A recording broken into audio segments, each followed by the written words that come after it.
song and dance going on. The gentleman is sitting across from me today. I grew up, who knew? Six blocks from in Seattle. He got out of there at the age of 18, ended up roadieing a little bit for GNR. Very short time. Ended up getting into A&R management. He's now the overseer, the guru for AWOLNATION, leading them down the, nice words, yeah. the path to stardom. Berko Pearce. Hello. Thanks, buddy. Yeah. Stoked to be here. Yeah, I appreciate you coming by. By the way, after hanging out here at Darren's Spread, you should get into radio. I know everyone says don't get into radio, but kind of a fat pad. Well, AWOL, we're going to talk about AWOL. We're going to talk about all things music. But let's start from the beginning. Like we were saying, you grew up in Seattle. Grew up in Seattle, played music from when I was 14. I was the only one with spandex and Capezio, so I got the lead singer job. I had much better hair, and much slimmer. But so that's what I did. I moved to LA at 18 to pursue my music career because Seattle, nothing was going on. And we were talking about yeah, exactly. No drug issues, no music scene, nothing. Yeah. We were talking about the Seattle scene back then, and the high school that you went to bred some rock royalty. I mean, Nikki Sixx, Duff McKagan, McCready. Who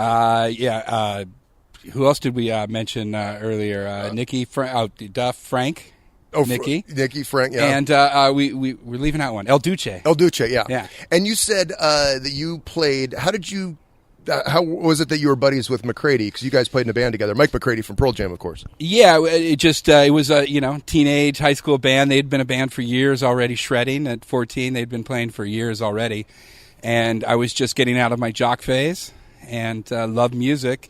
And I was the guy buying the import records on the Ave from Second Time Around Records. Second Time Around. And, they were there. They were around until just a few years ago. Oh wow, that's pretty amazing. Yeah. And good to hear. Yeah. And so I would always go in there and get whatever new wave of British heavy metal record I could that was not licensed for here.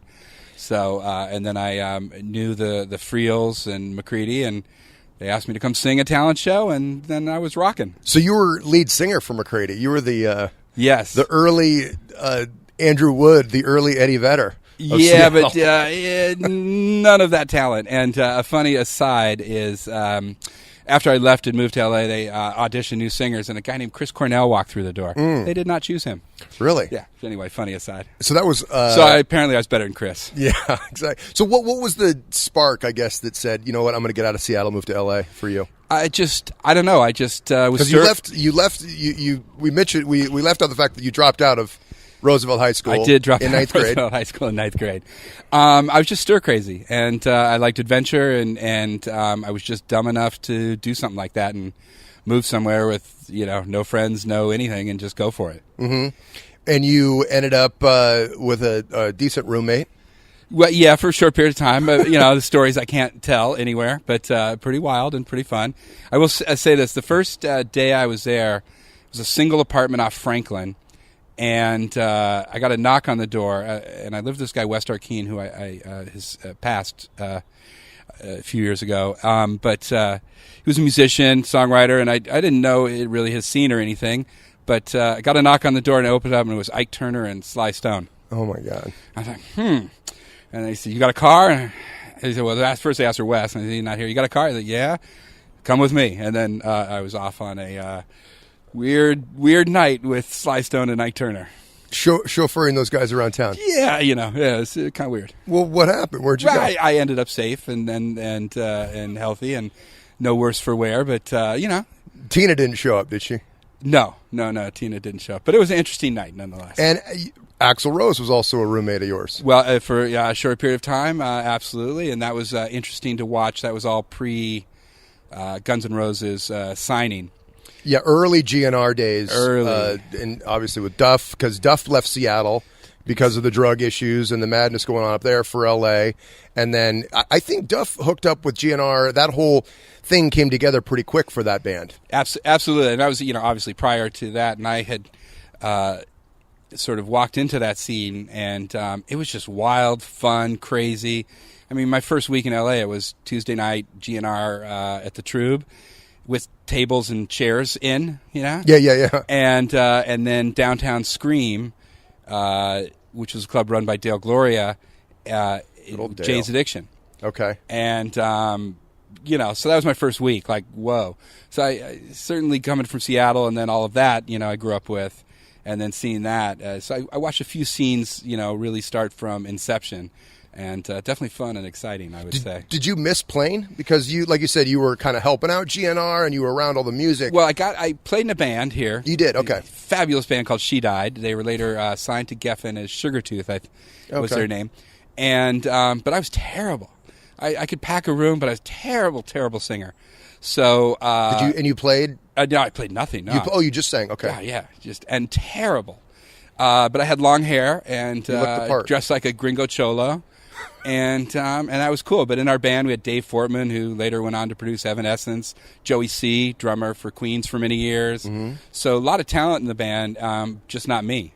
It's amazing how many of those names still float around, that are still part of the game. Once a musician, always a musician, or, once in the biz. Kind of seems like you get it in your blood. Yeah, you can't. What else are you going to do? Obviously. So you realize that, or you come to the conclusion that you don't have the chops, and you start to get into the behind-the-scenes work of the music business. You get into A&R. Well, before that, how do you get an A&R job? Well, exactly. It's probably. I mean, you're more likely to probably win a Grammy than you are to get an A&R job. So that's a weird thing. And then, so I was booking shows, 20 bands for $20 at the Whiskey and the Roxy. I think our first show we had everyone from Weezer to That Dog to Korn's first Inception. 20 bands for $20, so it was like a day festival type of thing. Yeah, just a back and forth from the Roxy to the Whiskey. And so I got a taste for booking, and then, that not a very long taste because it's hard. And then I started a club, Berko on the Rocks. So right above the Roxy, we started putting bands up there and charging $2. And that is sort of, and I'd met a lot of A&R people through being in a band. And producers, and everyone kind of came around, and I worked at Duke's on Sunset, which was a hot spot for music biz people. Yeah, for sure. And then I transferred that into getting a gig at Warner Chappell. Now, A&R, for those that don't know, has changed a lot. I mean, I think the traditional artist and repertoire title. Oh, is that what it stands for? Yeah. Oh, cool. Yeah, exactly. And I don't even know what that means. That has nothing to do with anything. But it's changed a lot. I'll let you answer that question. In what ways do you think in the last 20 years it's changed? Well, I mean, look, at the time originally it was producers and they, handled the artist and the songs, repertoire. And so when I came along, it was, sort of they wanted people from the street, if you will. That were listening, that were always at shows in the scene. Yeah, just knew everybody, knew everything that was going on. So, all wore Adidas jackets, just like, hey, man, I'm Everybody down. looked like Rick Rubin. Yeah, I'm real down. And so that's how I got my foot in the door. And so I worked at Warner Chappell for, only 11 months. Got fired. I think I was the quickest creative member ever fired from Warner Chappell. I won't tell you what I did. And Warner Chappell is kind of the megalith, the giant in terms of publishing and artist affairs, more or less. Yeah, absolutely. And, so it was a big corporate behemoth. What did you do, Berko? That was 20 years ago. Yeah, it's all water under the bridge these days. Yeah, just poor choices, Yeah. And, but I met some great people there. Rick Shoemaker, who was the president, just the best manager of people I ever met. Like, wow, what a great guy. Even helped me after I was fired. Greg Souders, who's still there, fantastic guy. Kenny McPherson, who ran Chrysalis for a while and has his own publishing company. So I learned from some, great people and had some great people in my corner. So after I got dumped, and this is how great the music business was, I was a lowly, And you were still really young at this point. Yeah. Early 20s? Yeah. It took me a while to get, my motor started in life. And then I had moved over to... So after I got fired, I then met somebody, a friend of mine had hooked me up with Missy Worth, and she was restarting Giant Records. And I remember she sat down with me and she said, I want to hire you and I'm going to pay you this. Now, it was 3 times what I was making. I was like, whoa, you can do that? And then 2 weeks later, triple your income? the music business is awesome. So and it's who you know, and it's being in the right place, the right times, and all that stuff. Yeah, and then I just they start handing me records, with big budgets and making records, and I didn't make any hits right away, but I certainly worked with a lot of cool producers, Don Gilmore, Johnny Kay, and I was really Which artists were on There's the a band label? called the Cunninghams, which was Don Gilmore, who then became Linkin Park's main dude, producer, and he worked in a band called the Cunninghams from Seattle. Okay. Which you probably remember in some way, shape, or form. Cunninghams, I don't. Before my time. Yeah, there were no Super Deluxe. Super Deluxe. Yeah, I'm going Seattle on you. Yeah. Right Or the Presidents. They were successful. And then, so I just, I made a lot of records, kind of cut my teeth on that. Stayed at Giant. I ended up signing a band called Disturbed. Yeah. Back when. How did you find that? So that's, and I think the traditional thought of an A&R guy is the one that is out in the trenches, listening to music, kind of out every night, finding the stuff before anybody else does, bringing it to the label, getting them a good deal, and then you become the hero when they have a smash hit. Now, that's kind of the ideal world for an A&R path. How did you find Disturbed, and how did you sell it on? Well, it was, I think it was a little different. A&R guys, then, job was then to shepherd things through the company, right? And kind of engage with every, marketing, radio, and those sort of facets. I think it might be different. I don't know. I'm not in a label anymore. But that was at that time. So, and it depends on the size of the label. Obviously every position has multiple responsibilities no matter where you go. I mean, look at radio. Everybody's doing 20 things now. So yeah, exactly. Yeah. But how did you come across Disturbed? Yeah, it was real simple. I was somehow oddly tagged to go to a Latin music conference in Miami. Mm-hmm. Head of my label, so I thought that should fit me, and I'm like, okay. So I went there, got drunk one night, and then checked out, or actually left my hotel running, and went back to L.A. So I was supposed to be there for a week, but I didn't really feel like being there.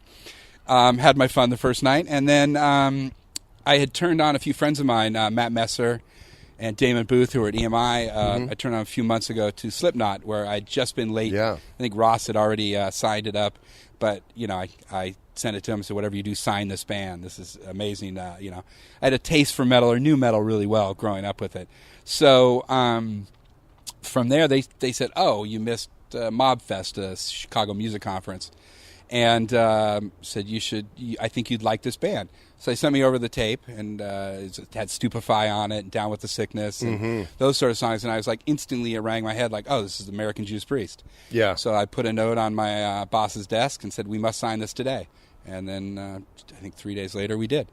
I had somebody else on here that said that they missed, they were part of that era of it was either Korn or Disturbed or Godsmack or one of those bands that they had the option or opportunity to sign, but they missed. I think Scott Parker. Yeah. Scott Parker's on this show next week. Oh, hi Scott. And he from the past. Yeah, exactly. He was the one. I think he was saying that he was talking to Godsmack or Disturbed, but it's a small world.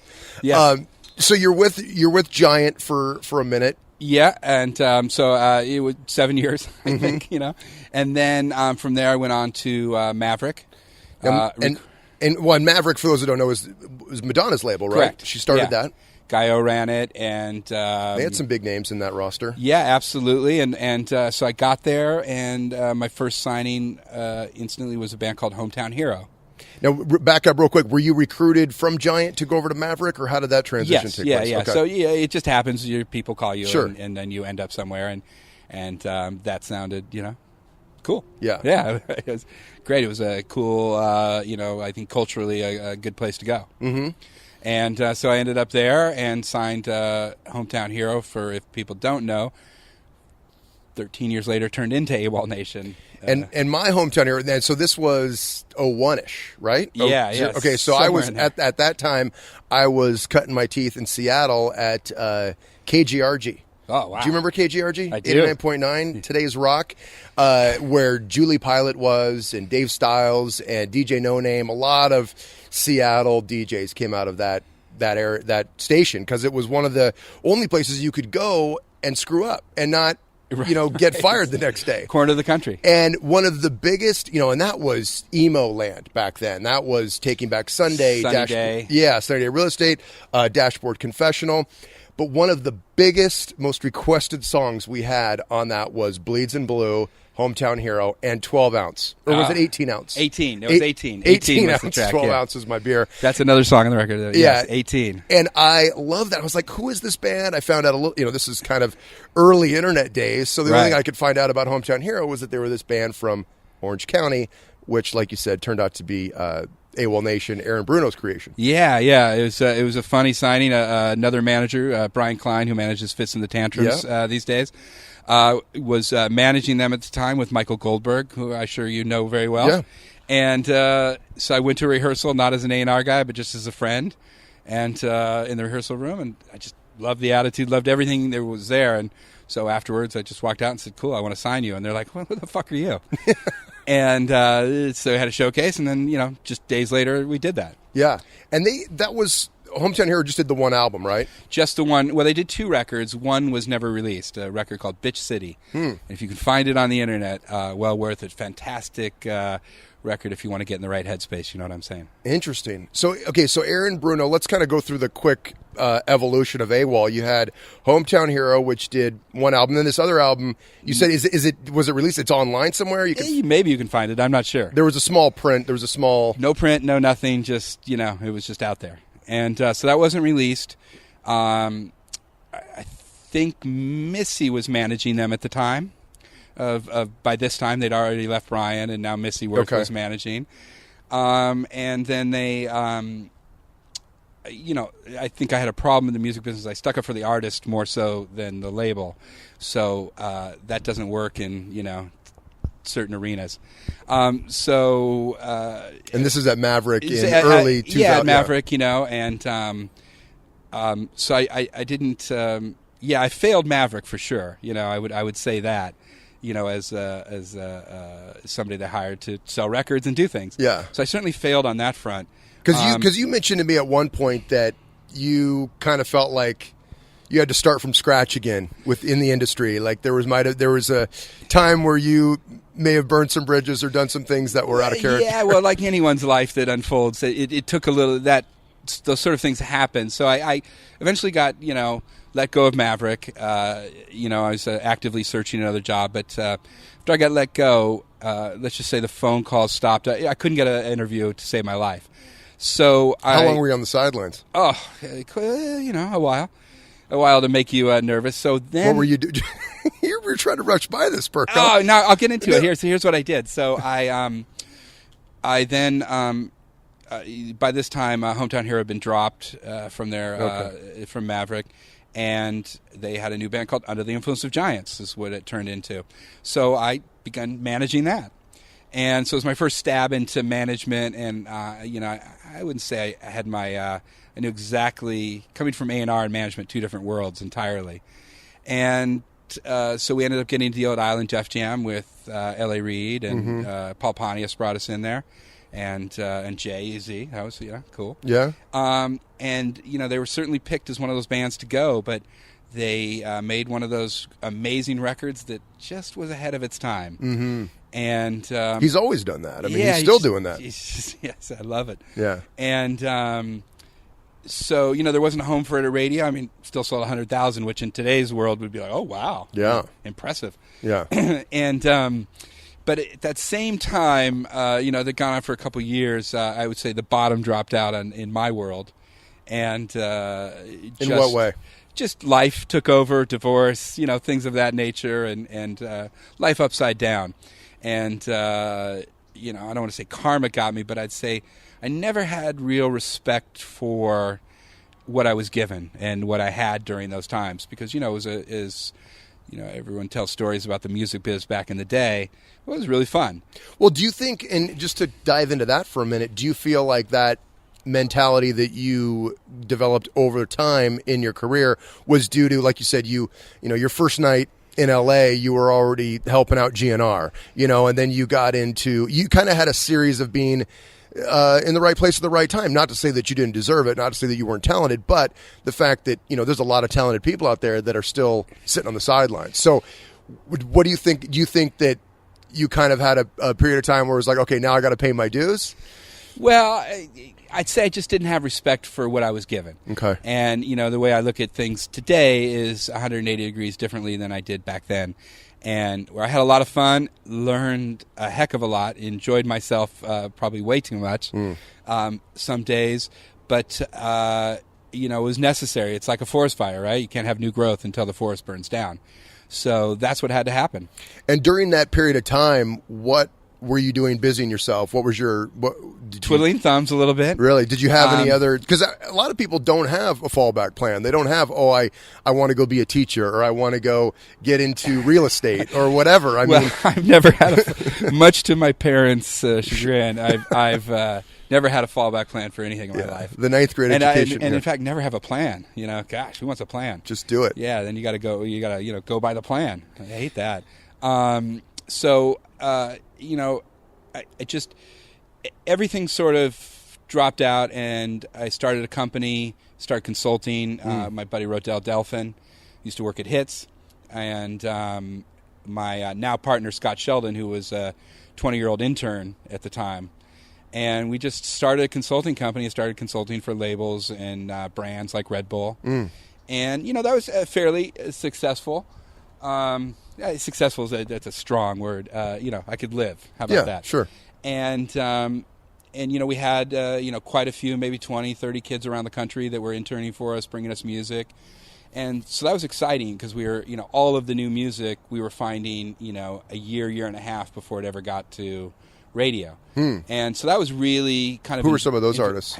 Gosh. You remember? Yeah, Mumford. We had a year and a half before they ever got a deal. Now it's all leaving my head. But it's everyone that's on the radio. Yeah. Dragons, you name it. It's everyone that we were outslinging or giving to labels. And then I got me and Aaron had been friends forever. We'd never not stopped talking. We were just kind of like, brothers, really. And we always talked. And he was managed by somebody else, and he called me to ask if I'd manage him. And I said, dude, you're managed. And is this in the middle of... He's done. This is after Under the Influence of Giants. After Under the Influence of Giants. He was just by himself at this time. And he was managed by Pulse at the time. Yep. And I think he wanted to change, and he had a new tape. And so, of course, I called my bros at Pulse, and they're like, no worries. And I was like, cool. And so, and Aaron had, I think, an epiphany in life, and I had an epiphany in life. And we just decided to do things a different way, and we were setting out to go release a record on our own, and no cares really at all in the world. And so this was this kind of the conception of I'm going to start building this AWOLNATION project. Right. And when did he first kind of sit down and say, I'm going to put together this new, because he did everything on that record, for those that don't know. I mean, AWOLNATION is Aaron Bruno, lyrics, music, all instruments, all composition is him. So he did that more or less on his own in a studio. How long was the development of that record? Well, he had actually he had co-written and co-produced the first three tracks with Jimmy Messer, artist and producer, and All I Need, Burn It Down, and Guilty Filthy Soul. And so he had given that to me, and I was like, this is fantastic, and let's kind of self-release. A few labels started calling, but Aaron had a few deals before, and sometimes he was a little weary. People don't line up, and everybody knew him. But then I'd consulted for Red Bull for quite a few years already, and then Greg Hammer, the president of Red Bull, called me and said I wanted to sign AWOL, and I played like it was hardball, but in my head I was like, oh, we're done, great, because I knew they're kind of a sleeping giant. They had all the components in place. I knew all the people really well, liked all the people, and I was like, wow, this is going to be amazing. So that's right when it sort of conceptualized, and Aaron gave it name, and then right back in the studio to which I'd say about 9 months or something, and just kind of built up a record. It was one of those. I told you the story earlier, but how it went was Toby Ryan, the MD music director at KROX in Austin, came to me, played one of the songs off the record that we were making a video for, and yada yada. we had no plans at radio or nothing. We just wanted to build content and foundation. And he's like, played that? I said, thank you. He called me again. Oh, yeah, I played Burn Down again. Cool, thank you. And then he called a couple months later. He's like, I played Sail. I was like, oh, play it again. Called me back, and he's like, wow, man, my phone just blew up. That never happens. It's, it's not 1988. Yeah, nobody calls nobody's calling a radio station. And it just, from there, triggered. So I remember I was going, I can't tell you where I was going. Yeah. Can you cut part of this? Sure. Go ahead. Yeah. Anyway, I was going to get my medical marijuana license. And so as I drive back, I called Toby and I called Buddy Deal and said, who should I hire for radio? And they hire CO5. And for those that don't know, CO5 is the preeminent independent radio promotion company. And I had Todd Sievers on. If you want to find out more about CO5, check out DarrenRoseRadio.com. Listen to CO5. Listen to Todd Sievers. Brilliant. For what they're doing, that's kind of the next model of it's awesome. Promotion. And it just, so, we and Todd and I made a plan, and I think it was in September, and we were like, let's get 1 or 2 stations on it by the end of the year. Well, we got 6 on it, and it was like, Indy and Kansas City, and just things started really triggering. And a lot of specialty play. I mean, it was one of those things where it's like, I think a lot of programmers were saying, I like this song, but it's specialty right now. It's a new music thing. It's an adventure club type thing. I don't know if the masses are ready for it in regular rotation. And it stayed in that kind of purgatory for a little bit as some of the other stations were bubbling up. Yeah, it's one of those songs that it was an outlier. And it was just, it certainly wasn't meant for radio. It wasn't like somebody, it was meant from an artist mind creating art. Mm-hmm. And I think it was so real, and the content so real, what he was saying, and he had been stripped down, from his former self as well, and he was bare. So what came out was just, magic, man. It was just beautiful, and I think people could relate to this song really, really well. It just got under their skin, and whatever. You hear it in commercials and everywhere else today, but that's not the essence of, like, I think what people first grabbed onto. And in speaking to how hard it was at radio, it took 9 months to get into the top 5. Never went number 1. Mm-hmm. So it went into the top 5 after 9 months before we transitioned to another single. Yeah, it was really grooving. And then, obviously the stations that were on it early, it became recurrent and just played. And it's a mainstay now. I mean, there's not a station in the alternative, and it's even a lot of pop stations now that don't have it in their library. Yeah, which is obviously pretty cool. And but what we wanted keep the checks coming in every few months, right? It's nice, right? But what we wanted to do was not I think a lot of many ways to the top of the mountain. Some bands will cross over right to pop there if they have an alternative hit, and I think that wasn't our mindset. Our mindset was to build a real solid foundation, grind it out. We'd already had nothing, so we didn't care anymore. And the other thing too is that AWOL, and probably one of the reasons why you're obviously working with them, and they have had such great success. Aaron Bruno's a great frontman, super dynamic, very charismatic. Their live shows are incredible, time after time, and that's why they've toured the world. They spent 3 years on the road pounding out 4 because they continue to sell out shows because they have the live performance. Yeah, it's just I've been very blessed to sort of meet Aaron and have this long history with him, because very rarely do you get to work with your favorite artist, and that's really what he is to me. Mm-hmm. And so, I take my job of shepherding a talent real seriously, and how to be protective and how to do all the right things. But it's really fantastic to be able to work that closely and just the back and forth. To wrap up our conversation about that album and Sail is it ended up going pop. And yes. And that's something that, for those not kind of embedded in the radio music world, traditionally, throughout the history of music, everything had kind of stayed in its own lane. If you were a rock band, you played on rock stations. If you were a Madonna, R&B, whatever, you were pop, you were R&B, you were hip hop. But what's happened probably in the last 5-6 years is you've gotten a lot of alternative bands that have found their way onto top 40 pop stations, and Sail, ironically and miraculously, ended up doing that. Yeah, it was a funny thing, because I think it was well over 3 years after release of the track, we had already had 3 top 5s at Alternative. And, I had a sync request for a TV show called Vikings on History Channel. Low sync request. And, and I was like, all right, well, we're, done with the cycle of this song, and signed it up. And in about 2 weeks, they used it across 5 different stations and just used it everywhere. So in 2 weeks, the track itself jumped from 13 to 50,000 sales. So it ignited again. For like you said, a low-level sync. What is a low-level for the I don't even know. Like, what's a low-level sync pay? Is it like a few grand? Is it 10 grand? Yeah, low 5 to 10,000, I guess. Yeah. I mean, somewhere along those lines. Because it can obviously go up to 6 figures. Yeah, definitely. Yeah.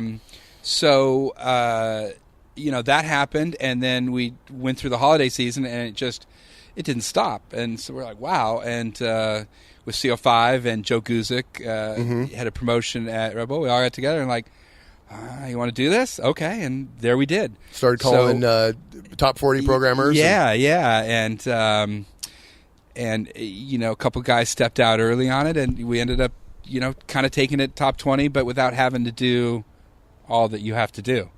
And the numbers you tell from where it was, when it was just an alternative, the number of downloads, what were you saying they were? Not downloads, the single sales. Yeah, it was like 2 million around there. Before it went pop. Yeah, and then it ended up, I think it's close to 6 million right now. Yeah, and that's what mainstream top 40 radio can do. And even as a little aside, funny, it just went top 15 in the UK at the end of last year as well. So it took, really? 4 years to get there as well. What about other countries? What about done well in Germany. We do well in Austria. We it just went up the charts in Brazil, and the guys just went down there to play their mix event. It's awesome, yeah. So it's just and we've also with Red Bull they've been building their other countries, and so we toured 4 or 5 times overseas and really ground out that touring business as well from the ground floor. Mm-hmm. But yeah, it just kind of ends up in a lot of places. And then this year it's been a handful of shows, some tours, and primarily Aaron's been working on the new album. Correct. Yeah. So he's been holed up, and then off for a show here, off for a show there, a festival here or there. And we can expect the new album from AWOLNATION next year, first quarter-ish. Well, I want to get back to you a little bit. A guy from Seattle moving out here. You just you've traveled the world obviously a lot with the opportunities you've had. You just got back from Japan. Yes. On a little bit of a spiritual journey. A spiritual journey. Yeah, you have to, if you're rock and roll, you got to take a spiritual journey. Yeah. Now, what prompted that? It prompted to, I belong to a church of Japanese origin, and it was something that I wanted to do. The church, originated in Japan. They have their sacred grounds, and so it's somewhere where I wanted to go and visit for a few weeks and kind of take that in. And it was just a really lovely, lovely, intense journey. And you said that you had it's a church you've been part of for 10 years now. Yeah. And you said you went from atheism to that. What was the what was the Berko era like as you transitioned into that? Well, you're broken at some point. You've got to fix it. Mm-hmm. And so it's a place I went to because I like to, I was getting divorced and things were happening, and I just went to this place every day to get, it's called Joe Ray, and get energy healing, and didn't think much of it other than I really liked being there. And that was it. It was a place to go to get away from, sort of the hell I'd created for myself. Then, I don't want to make it seem so new agey or hokey or anything in that. It was just, there was no dogma. It was just like, just simple way to live your life, and if I can conceptualize in a rock and roll way, don't be a dick, be cool. Mm-hmm. That's kind of, and change, how you're living, help people when you can, and, and you can put that philosophy to work for you, so it changes how you do business. It changes what you want to do. It changes how you treat success. It changes kind of everything, just keep level. Try and, get rid of the highs, get rid of the lows, and, just keep your head down. And, if there's a lot of talented people around working with us, and, we have a full roster of artists these days. And, it's how can you best help them? How can you find their strengths? How can you, best get them to where they want to be? So it changed everything, in how I look at life. And when somebody's down, man, make that call, pick them up. What do they need? You know? Maybe absolutely. I can help now. Maybe I can help later. I don't know.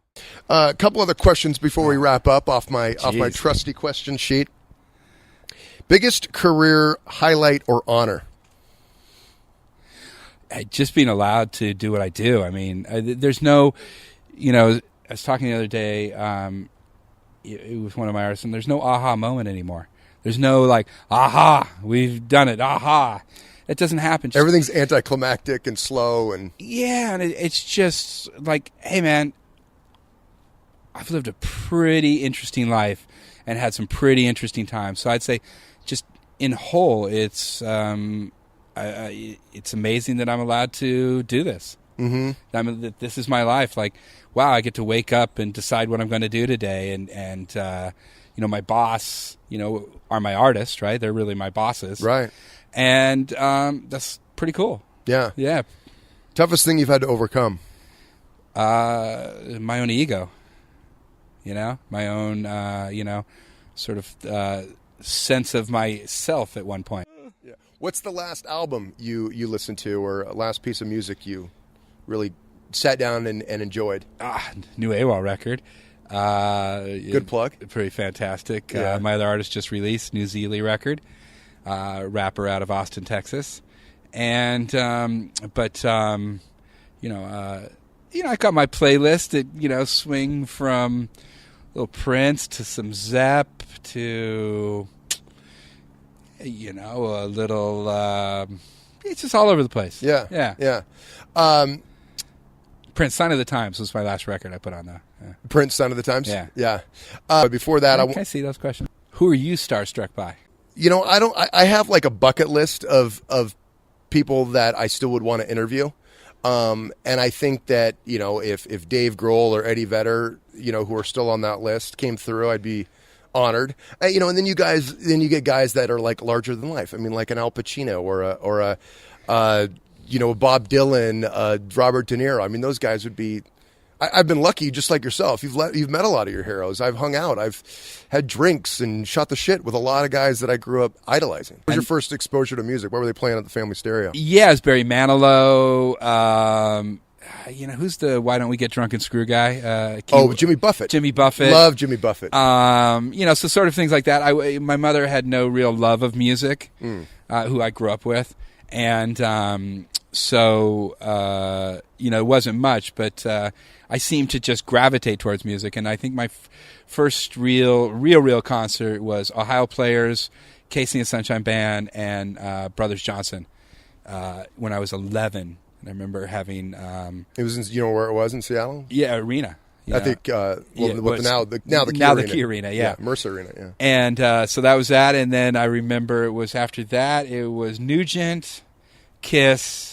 UFO, then it was rock I and was roll 13 and I was in and I was, I was done. Do you remember I remember seeing AC/DC at the Mercer Arena, and it was almost like I was a freshman in high school. It was the Money Talks Thunderstruck tour.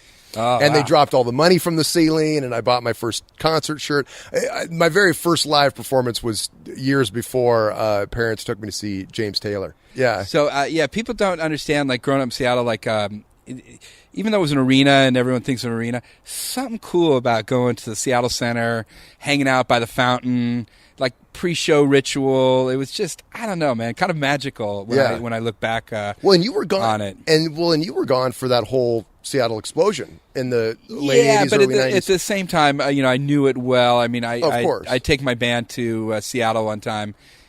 We'd gone up there to play, and I remember we passed some makeshift venue, and there's the loudest noise I'd ever heard from it. I'm like, oh, who's playing there tonight? Nirvana. Oh, okay. Yeah. And when I remember in my band sheet, I'd played a show at downtown, and with a band called Mookie Blaylock. Yeah. Which Pearl Jam's obviously original. became Pearl Jam. And they're like, oh yeah, meet our new singer, Ed. Oh, hey, dude.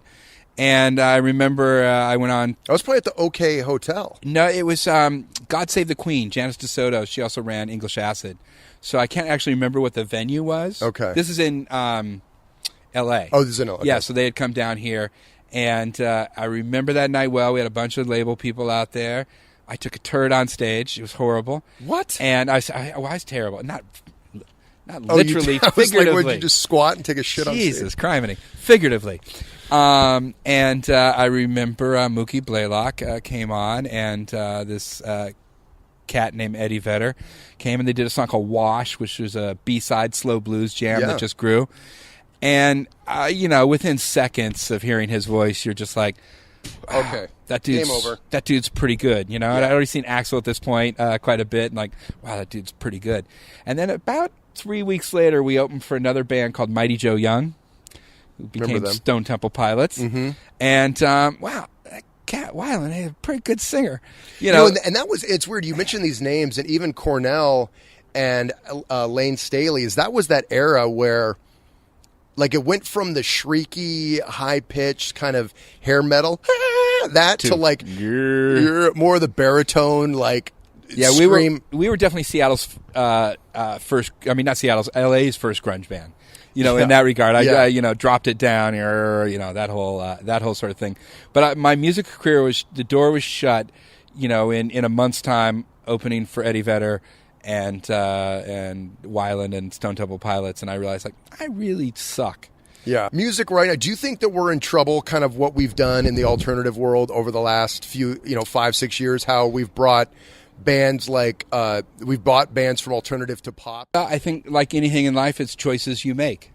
And by those choices you make, then it dictates if you have one path, two paths, three paths. How many paths do you have to the top of the mountain? I don't know. Mm-hmm.